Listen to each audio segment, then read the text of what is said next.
Salut les enfants, j'espère que vous allez bien. Moi je suis dans mon bateau à Cape Town, il fait très chaud. Et donc comme vous le savez, j'ai abandonné le Vendée Globe. Donc voilà, c'est une situation un petit peu difficile pour moi. Et du coup je vous remercie pour tous vos messages qui me font beaucoup de bien, toutes vos questions. Et donc je vais prendre un petit peu de temps pour répondre à vos questions, à vos nombreuses questions. Alors j'ai des questions du CM2 de ce mois. Est-ce que vous allez rentrer en France pour Noël? Ah bah alors oui, puisque aujourd'hui nous sommes vendredi et que je prends un avion demain pour rentrer en France. Mon équipe va convoyer mon bateau de Cape Town, donc de l'Afrique du Sud, jusqu'aux Canaries, c'est à côté du Maroc. Et ensuite, je retrouverai mon bateau à cet endroit-là pour le ramener en France. Avez-vous vu Sébastien, Simon, Alex Thompson et Samantha Davis? Alors, pour Sébastien Simon et Alex Thompson, j'ai vu leur équipe, parce qu'ils étaient déjà rentrés en avion en France. Et par contre, Samantha Davis, je l'ai croisée sur les pontons et on a discuté ensemble. Est-ce que vous recommencerez le Vendée Globe l'an prochain? Alors le prochain Vendée Globe, il n'est pas l'an prochain, il est dans 4 ans, il est en 2024. Et oui, à coup sûr, je serai là parce que j'ai très envie de prendre une revanche et de tirer les leçons de ce qui s'est passé et de revenir plus fort dans 4 ans avec un beau projet. Ensuite, un CM2 de l'école Guéry à Chartres. Gardez-vous le cap? Une question de Maëlys. Écoute Maëlys, oui, je garde le cap, je garde le moral. Hop, on sera mieux comme ça. Je garde le cap, je garde le moral, et dans la vie, il faut aussi accepter de temps en temps que ça ne se passe pas comme prévu, et donc voilà, c'est mon cas. Il faut que j'accepte que ce Vendée Globe ne se soit pas bien passé, et que je rebondisse pour revenir plus fort sur le prochain Vendée Globe. Je continue les questions. Si vous êtes premier, irez-vous secourir un autre concurrent? Alors là, maintenant, ça va être un peu compliqué d'être premier, mais alors si vous aviez été premier, oui, si j'avais été premier, je serais allé secourir un autre concurrent, même si je devais perdre ma place. C'est une très bonne question de Naël. En fait, vous avez dû suivre le sauvetage de Kevin Escoffier par Jean Le Cam.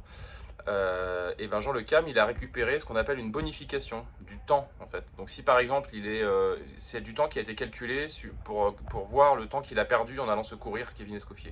Et il y a 3 autres concurrents qui sont dans ce cas-là. Et donc par exemple, si Jean Le Cam il est quatrième du Vendée Globe sur la ligne d'arrivée, mais 3 heures derrière le troisième, et ben il repassera troisième. Avez-vous le temps pour de petits loisirs? Alors, si cette question m'est posée à Cape Town, non, je n'ai pas eu le temps de faire du petit loisir ou du tourisme. Je me suis beaucoup occupé de mon bateau, beaucoup travaillé pour remettre plein de petites choses d'aplomb. Et en mer, j'avais emmené des livres, j'avais emmené des podcasts, des choses comme ça. Et c'est vrai que j'avais pas encore commencé à m'adonner à de petits loisirs, mais avec les mers du Sud, je pense que j'allais commencer à m'y mettre. Êtes-vous passé dans un endroit dangereux? Non, je ne suis pas vraiment passé dans d'endroits dangereux. J'ai eu une mer forte au début des mers du Sud, là quand j'étais plus très loin de l'Afrique du Sud, mais c'était pas dangereux. Les CM1 de Sainte-Marie de Levallois. Alors, je suis très content d'avoir des questions de Sainte-Marie de Levallois parce que mes enfants sont dans cette école. Avez-vous des médicaments si vous êtes malade? Oui, tout à fait. J'ai une grosse trousse à pharmacie. Et donc il y a un médecin à terre qu'on appelle le médecin de course. Et quand on a un problème, on l'appelle et il nous dit ce qu'il faut faire. Et il faut savoir aussi que j'ai fait une formation médicale qui s'appelle la formation médicale hauturière. Donc c'est une formation pour apprendre à se soigner tout seul quand on est loin des côtes. Et que du coup avec tout ça, je suis censé pouvoir me recoudre si je me fais une grosse coupure, me réduire une fracture si je me fais une fracture, ou prendre les bons médicaments si j'ai un problème. Comment faites-vous si vous avez une deuxième personne à bord à nourrir, comme Jean Le Cam par exemple? Si c'est Jean Le Cam, à mon avis, il faut que j'ai pas mal de nourriture parce qu'à mon avis, c'est un sacré gourmand celui-là. Mais du coup, c'est une bonne question aussi. Si j'ai quelqu'un à bord parce que je l'ai secouru, il faut que je le nourrisse. C'est quand même la moindre des choses. Et donc du coup, il est possible que quand cette personne descende du bateau, les personnes qui récupèrent mon passager me donnent de la nourriture. C'est ce qui s'est passé avec Kevin Escoffier. Jean Le Cam l'a nourri. Et quand le bateau de la Marine nationale est venu chercher Kevin Escoffier, ils ont lancé à Jean Le Cam des sacs de nourriture pour compenser ce qu'il avait perdu en nourrissant Kevin. C'est quand même pas mal organisé. Hein. Mettez-vous le pilote automatique quand vous tournez une vidéo? Alors quand je tournais des vidéos, ouais, je mettais le pilote automatique, mais je le mettais aussi très souvent parce que sur nos bateaux, on barre assez peu. Barrer, c'est agréable, c'est sympa, mais c'est pas forcément plus performant que le pilote automatique parce que nos pilotes automatiques ils sont très performants. Et en plus, c'est fatigant. Donc en fait, on barre assez peu. Arrivez-vous à dormir lorsqu'il y a une tempête? Alors en fait, paradoxalement, moi je dors très bien quand il y a du vent fort, parce que quand le vent est mou, il faut se bagarrer pour faire avancer le bateau, et c'est très stressant, alors que quand le vent est fort, il faut juste régler les voiles et attendre que ça passe, et se mettre à l'abri. Les CE2, CM1 de l'école de mon ami Noé, dont je salue encore une fois le grand-père Jean-François. Qu'est-ce que le plus dur à faire sur le bateau? Eh ben alors ça, je sais exactement ce que je vais répondre. Le plus dur sur le bateau, c'est ce qu'on appelle le matossage. Le matossage, c'est transporter tous les sacs d'un côté à l'autre du bateau. En fait, notre bateau, quand le vent souffle dans les voiles, il penche d'un côté ou de l'autre. Et du coup, on doit mettre tout le poids du bateau en haut, dans le bateau, pour faire contrepoids.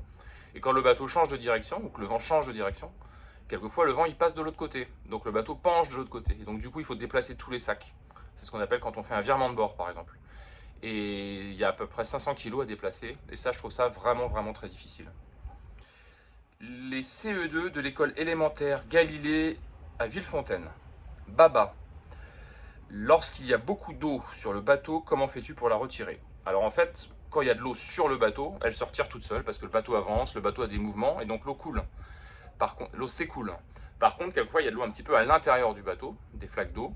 Et donc là, ce que je fais, c'est que j'ai un seau, une éponge, et donc je vide l'eau parce qu'il faut garder l'intérieur du bateau intègre et sec. Sec parce que quand il y a trop d'humidité, c'est très désagréable pour moi. Et puis en plus, après, il y a beaucoup d'électronique à bord, et donc il ne faut pas qu'il y ait d'eau dans le bateau. Razan, si ton ordinateur de bord ne fonctionne plus, comment ferais-tu pour te repérer et continuer la course? Bah écoute, c'est une bonne question parce qu'en fait c'est ce qui m'est arrivé. À mon avis, c'est pour ça que tu m'as posé la question. Et sans ordinateur, en fait, je pouvais pas voir la météo. Je pouvais juste savoir à peu près où j'étais, mais pas voir la météo, pas me situer par rapport au danger potentiel, hein, la mer forte, le vent fort, une tempête, des choses comme ça. Et donc c'est pour cette raison que j'ai décidé d'arrêter la course. Dina, comment fais-tu pour réchauffer ta nourriture? Super question Dina, parce qu'en plus je peux montrer, facile. Pour réchauffer ma nourriture, j'ai ce qu'on appelle un jet boil. Un jet boil, c'est un truc de randonneur, parce qu'il faut qu'on ait des choses très légères à bord. Et donc c'est cette chose-là, voilà, hop, qui permet de chauffer de l'eau. Donc les randonneurs, ils ont ça dans leur sac à dos, et moi j'ai ça dans mon bateau. Et ça permet de faire chauffer ce qu'on appelle la nourriture lyophilisée. Allez, je prends encore quelques questions. Quel pays as-tu vu? Une question de Tim. Alors Tim, j'ai pas vu beaucoup de pays. Par contre, j'ai vu une île incroyable au milieu de l'Atlantique Sud qui s'appelle Tristan da Cunha. Voilà, il y a 250 habitants. Ils ont un mouton et une vache par famille et ils vivent volontairement sur cette île, loin de tout. Et je trouve que c'est super inspirant pour nous, pour nos sociétés, pour tous leurs excès. Et c'était en plus une rencontre magnifique, cette espèce de grande montagne au milieu de l'Atlantique Sud. Si ta maîtresse peut te montrer où c'est, je serais très content. École élémentaire Henri David à Montreuil. Avez-vous aperçu d'autres bateaux du Vendée Globe? Non, parce qu'en fait j'étais parti après tout le monde suite à mon problème. Et après les bateaux que j'ai dépassés, je les ai dépassés de loin. J'étais loin d'eux donc je les ai pas vus. À quel âge voudriez-vous arrêter le Vendée Globe? C'est une question d'Élise. Eh bien Élise, je sais pas du tout à quel âge j'ai envie d'arrêter le Vendée Globe. Parce que déjà j'ai envie de revenir sur le prochain. Et je me sens encore jeune, donc on verra. Je te répondrai peut-être dans 4 ans. Avez-vous eu une question de Clémence, avez-vous eu des hallucinations sur votre bateau? Ça m'est déjà arrivé sur mes bateaux précédents, sur des courses précédentes, d'avoir des hallucinations, d'entendre des choses qui n'existent pas. Mais là, j'ai pas eu d'hallucination cette fois-ci. Une question d'Eva, aimez-vous la nourriture lyophilisée? Bah, écoute Eva, je dois avouer que j'aime bien, il y a des petits plats comme ça que j'aime bien. Les pâtes à la carbonara sont très bonnes en lyophilisé. Et l'aligot aveyronais, ça c'est très très bon aussi. Des dauphins ou des requins tapent-ils dans le bateau? Alors les dauphins non, les dauphins ils sont très agiles. Les requins, moi ça m'est déjà arrivé de taper un requin sur le Vendée Globe il y a 4 ans. Mais le vrai souci c'est les baleines. Les baleines qui ne voient pas forcément, qui n'entendent pas forcément nos bateaux arriver.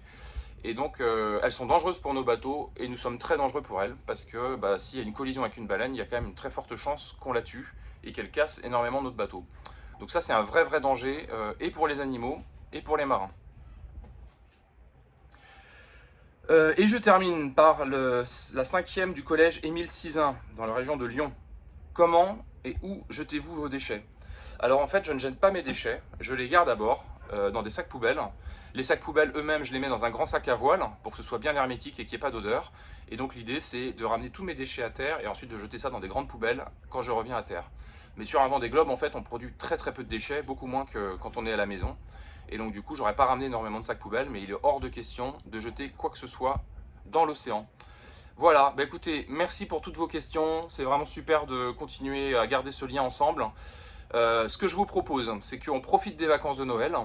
Et en janvier, on se retrouve et je réponds à vos questions. Alors, on va peut-être pas parler trop du Vendée, enfin, on pourra parler du Vendée Globe, mais pas que du Vendée Globe, parce qu'à un moment, je vais avoir de la peine à toujours parler du Vendée Globe et de mon abandon. On peut peut-être parler de l'océan, de la préservation des océans et des choses que j'ai pu voir pendant mon voyage. Est-ce que j'ai vu du plastique? Voilà, j'aimerais bien qu'on parle de ça parce que c'est des sujets très très importants et ça me ferait vraiment plaisir d'échanger avec vous pendant le mois de janvier sur le Vendée Globe, sur les océans et sur leur fragilité. Voilà. J'espère que vous avez été sympa et que le Père Noël va vous gâter, hein, parce que voilà, hein, 2020, ça a été quand même une année compliquée pour tout le monde, même pour les enfants. Donc j'espère que vous allez tous passer un joyeux Noël. Je vous souhaite un joyeux Noël, je vous embrasse et je vous dis à très bientôt en janvier.